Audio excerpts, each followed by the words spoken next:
mais nada, galera, ontem, vou ser bem sincero, me dei de presente não trabalhar depois do jogo. Foi meu aniversário, dia 12 de fevereiro. Então curti como se fosse um torcedor, gritando na janela, vibrando. Foi gostoso demais. Aproveitei esse momento. Por isso que eu demorei a gravar esse vídeo aqui para falar sobre esse jogo. E nossa, a gente tem muita coisa para falar. Mas antes, galera, ontem, dia 12 de fevereiro, repito, dia do meu aniversário, eu cravei a venda do Rony do Palmeiras ao Atlético Mineiro. Quando, na verdade, todo mundo estava dizendo que ele ia para o Vasco, eu cravei que o jogador iria para o Atlético Mineiro. E eu fui achincalhado. Você é o único que está falando isso, todo mundo está falando que ele vai para o Vasco. Você é flamenguista, você não quer que ele vá para o Vasco, está com medo de ele ir para o Vasco fazer gol no seu Flamengo. Nossa, eu fui xingado de várias formas. O tempo passou e hoje, nesse momento, inclusive, está previsto para agora, 6h37 da noite do dia 13 de fevereiro, desembarque do Rony lá em Belo Horizonte. Onde eu quero chegar? Eu não quero ficar aqui tirando do onda que eu estava certo, não. O ponto é o seguinte, pessoal, eu não tiro as informações do nada, não é a orelhada. E eu tô falando isso porque eu sei que tem vários torcedores do Vasco que me acompanham aqui no canal Vene Casagrande, graças a Deus, e vários torcedores do Galo, do Palmeiras também, ainda bem, porque vários me mandam mensagem me elogiando sobre o canal. Então, pessoal, respeitem o trabalho do jornalista. Eu poderia até estar errado, mas se eu tivesse errado, não era para receber ameaças, xingamentos, igual vocês fizeram comigo. Isso é falta de respeito. E para variar, eu estava certo. E agora eu vou tirar uma onda mesmo. Eu posso errar, mas graças a Deus eu erro muito menos do que acerto. Mas muito menos. E o Rony está lá, desembarcando em Belo Horizonte para assinar contrato de 3 anos com o Atlético Mineiro, pagando ao Palmeiras 6 milhões de euros em 20 parcelas. Beleza? Então fica aí a informação para vocês. Por falar em jogador bom, quero elogiar a partida do Danilo ontem, diante do Botafogo. Tá jogando muita bola. E eu já vou além. Para mim tem que ser titular. Não sei no lugar de quem. Ô, Felipe Luiz, pensa aí, porque o Danilo joga muita bola, gente. Quero parabenizar também Felipe Luiz pelo gol do Flamengo. Para mim é jogada ensaiada, jogada trabalhada. A forma como a Arrascaeta cobra a falta fora da área, para fora da área do Botafogo, ou seja, buscando o jogador que estaria ali, que no caso foi o Danilo, e a forma que o Danilo cabeceia para dentro da área é justamente procurando um parceiro, que no caso foi o Léo Ortiz, seu parceiro de zaga. Tanto é que os dois se abraçaram, porque deu para perceber que eles comemoraram por conta disso, por ser uma jogada ensaiada, trabalhada, treinada. Não tem jeito, isso ganha jogo. Treinador bom ganha jogo. E por falar em ganhar jogo, quem ajudou ontem a ganhar o jogo foi Varela. Gente, esse jogador, olha só, eu já critiquei o Varela várias vezes e eu acho que as críticas eram até justas naquele momento. Mas recentemente ele passou por um período muito difícil, pessoalmente falando. O cara perdeu a mãe, gente. A mãe faleceu. Ele nem treinou direito. O que eu soube, inclusive, depois da partida me mandaram mensagem dizendo que o Varela jogou na base de sacrifício, porque fisicamente ele estava cheio de cãibra durante o jogo, sentindo muito, porque ele não estava no mesmo ritmo de treino dos demais atletas, sentiu muito, e além de jogar improvisado na lateral esquerda, fez uma grande partida, e além do mais, fez um gol, entre aspas, tirando a bola debaixo da trave, em cima da linha, o que seria o gol de empate do Botafogo. Varela, você merece todo o respeito do mundo. Você torcedor, você pode não gostar, jogador Varela, mas a pessoa Varela merece respeito, porque sempre honrou a camisa do Flamengo.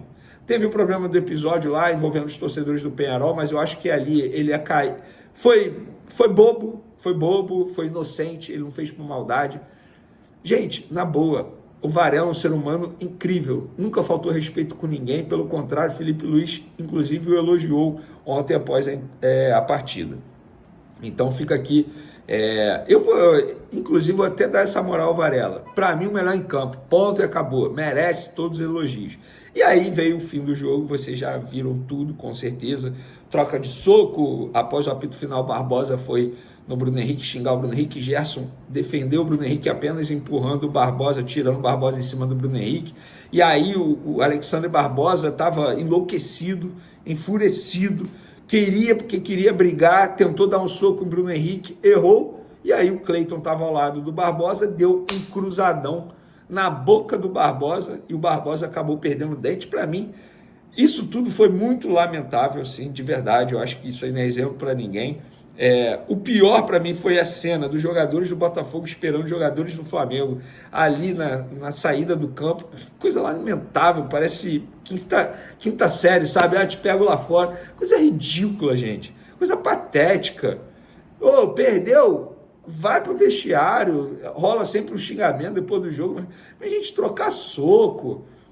E aí veio hoje a súmula, as justificativas do árbitro Bruno para poder expulsar Gerson e Cleiton do Flamengo e Barbosa do Flamengo. E Barbosa do Botafogo. Eu vou resumir aqui. Alexandre Barbosa, iniciar uma confusão generalizada. Não foi só isso, né? Ele tentou dar um soco em Bruno Henrique também. Eu acho que isso precisava ser relatado na súmula. Cleiton, desferiu um soco no rosto do Barbosa. Beleza. Cleiton deu o mesmo soco, estava defendendo o Bruno Henrique. Gerson, por trocar empurrões. Não, gente. Ele só tirou o Barbosa em cima do Bruno Henrique, ele não trocou empurrões. O Flamengo sai perdendo nessa história.